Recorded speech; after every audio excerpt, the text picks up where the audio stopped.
Imagine the scene. The bell tolls off the shoals of Seal Harbor. The moon hangs full over the silvery waters of the Atlantic. Like a shroud, a low bank of fog creeps slowly over the Cranberry Islands and descends upon the land.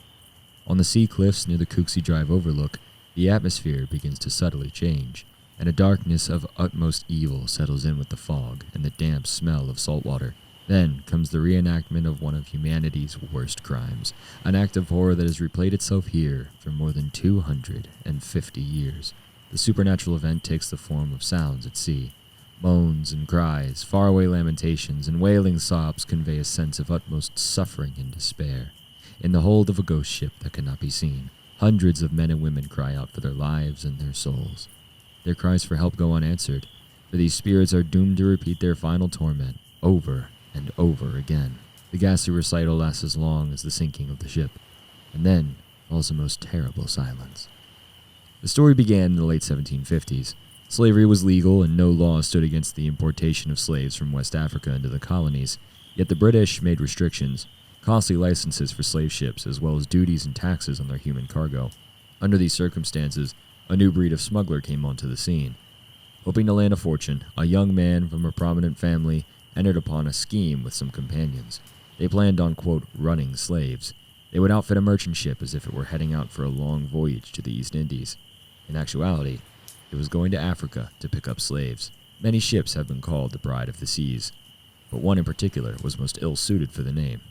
This ship sailed from a port in southern New England, probably from Rhode Island, a major sector in the slave trade. Concealed within the hold were manacles and chains that could hold hundreds of men and women. Troubles beset the Pride of the Seas from the start. Just as it had reached its destination in the Congo, a British warship sailed within range and signaled the Pride of the Seas to stop for customs and inspection. Only darkness and clouds aided the smugglers in slipping past the warship. A couple nights later, the smugglers returned to make their devilish bargain. In a hidden cove, African slave traders had 300 slaves penned in an enclosure. In exchange for boats and merchandise, the smugglers obtained all the slaves, stowing them aboard the ship so closely together that there was no possibility of their changing position or even lying down. As in other boats of this kind, slaves had as little as 16 inches of floor space. There was no way to even remove the dead from their chains until the voyage was complete. Fortune seemed to shine down on the slave smugglers, celebrating upstairs in the captain's quarters. But little did they know what lay ahead. On the return voyage, a whole set of complications ensued. Docking in the West Indies, the truth about the Pride of the Seas almost came under detection once again. To maintain the charade and for purposes of piracy, the smugglers agreed to lead a convoy of merchant ships up to New York, rather than unloading the hidden slaves as soon as possible in the markets of the southern colonies. Naturally, the ruse only prolonged the agony of those stowed away below decks. Close to New York, the smugglers on the slave ship seized on their last chance to plunder the boats in their fleet. This reckless action proved to be a success. With hundreds of thousands of dollars in stolen money, the men aboard the Pride of the Seas needed a place to conceal their unexpected gains, and to decide what to do next. Only a short distance by sea, Mount Desert Island, then in a state of abandonment, offered the perfect hideaway. Legend has it that the Pride of the Seas and its convoy of stolen ships approached the island from the south and anchored at Otter Creek. There are different versions of the horror that took place. In every account, though, the Pride of the Seas sank, with all its slaves still chained in the hold and crying out desperately for help. Meanwhile, the crew escaped in boats and didn't bother to look back. From here, the similarities stop. One version of the story has the ship going down in a gale. In another account, the smugglers accidentally ran the ship against a rocky ledge, attempting to avoid detection by yet another British warship. The actual location of the wreckage is also a matter of dispute, but not for islanders, who know otherwise. For them, the slave ship went down in Seal Harbor, an opinion based on oral history passed down in the region for hundreds of years.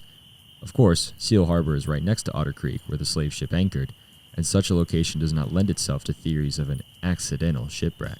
All of this brings us to the worst of all accounts. This is a tale of utmost depravity, in which the smugglers deliberately sank the Pride of the Seas, with all 300 slaves on board. Supporting this horrifying outcome is the smugglers' piracy of the ships in their convoy. The slave dealers unexpectedly found themselves with much more wealth than they could possibly handle. The risks were now simply too great to return to the south as originally planned. The human cargo, already dying in the suffocating barrows of the ship, had become a liability, and so the slave dealers decided to cut their losses and sink the whole ship once and for all. This took place one foggy night in the nearby waters of Seal Harbor. This account was already long in circulation in 1883, when patrons of the Mount Desert Herald read that the captain of the Pride of the Seas, quote, scuttled his ship and departed. One thing all accounts can agree: the screams and cries of the drowning slaves haunted the smugglers to their end. As they rowed away from the doomed pride of the seas, the captain and crew heard the agonizing screams and shouts of the manacled slaves, and the terrible memory of those cries followed the men. As if in retribution, many of the smugglers met early deaths in the watery graves of the sea. Others went completely insane. No matter where they went, the wretched wailing followed them.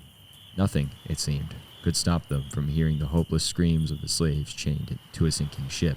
The story stands as a cautionary tale, not only of the depths of evil in the human heart, but also for the chances of hearing the ghosts of the drowning slaves. People can go to Seal Harbor as they have for centuries, and if the conditions are right, they will hear carried over the water the screams, wails, and sobbing of the unfortunate spirits entombed within the ghost ship.